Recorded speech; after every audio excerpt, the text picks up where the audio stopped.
if he put part of Sade in the water, ergo, has he put other victims in the water? See where I'm going with this? Well, Nancy, I want to go back to what police are sharing because I wanted to stick to what we Okay. know, and there's so much that we are still working to get. But we know that right now, police are just searching for Sade Robinson in connection to Maxwell Anderson. But we did learn in a preliminary hearing just a few days ago that the blood that was found inside Maxwell Anderson's home, they swabbed bedding, they swabbed a wall in the basement.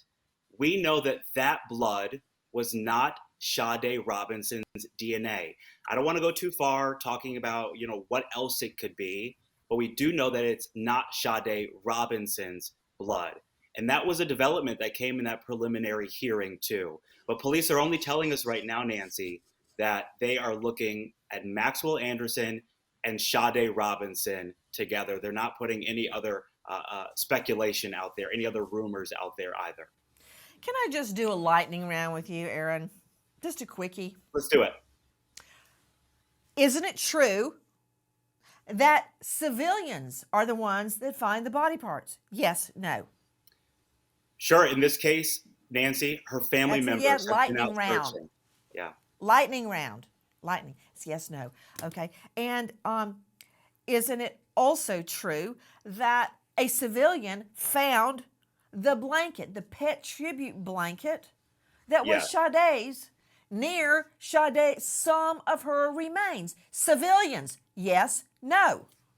Yes. Aaron? Okay. And isn't it also true, Aaron Mabin, that civilians are the ones that are out searching for Sade and any of her remaining body parts? Isn't that true? That's right. Okay. My point is, police are saying right now, we're only looking at Sade as a victim. Really? Okay, let's move forward with what we know. We know that the police have the suspect's blood. They've got his DNA, obviously. We know that they have Sade's DNA.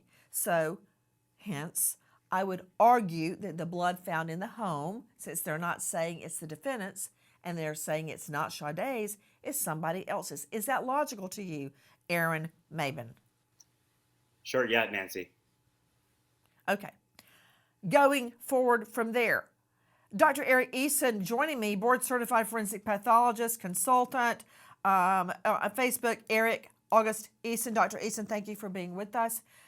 Thank you. Just in a nutshell, and I'll delve back into it before Aaron Mabin gets called off to a scene. Dr. Eason, isn't it relatively easy for a medical examiner like yourself, who has performed literally thousands of autopsies, to determine whether or not a torso has been submerged in water or has it been out in the open in the elements? That's actually tough to determine. When I was listening to the comments from the other guest, I don't think you would be able to tell whether or not a torso would have been dropped into the water or simply dropped onto land. I think in either situation, it's going to appear the same. So I don't think you can tell. Wait. Okay, hold on.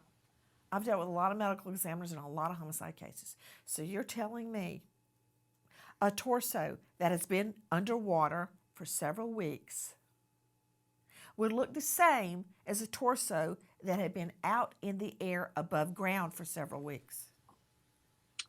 They would probably look a little bit different, yes. That is true. I would agree with that. Yeah. They'd look a lot different. Anything Yes. submerged in water, anything looks different. When you get in the bathtub for 30 minutes, your hands prune up, for Pete's sake. A torso will look different if it's been underwater than if it's been out on the beach. Look, I'm just a JD. I'm not an MD. How would they look different? Let's see. The one in the water, you're going to have. If it was Sade mentioned earlier. Robinson's mother catches you laughing, she's going to rip your throat out. Okay? Of course. Now All tell right. me how that Okay. torso looks different if it's been underwater. They're going to be bloated for sure, because being under the water, the bacteria are going to multiply and release the gas, and that's going to actually bring the torso up to the surface. It's going to look different than if the torso is placed simply on the land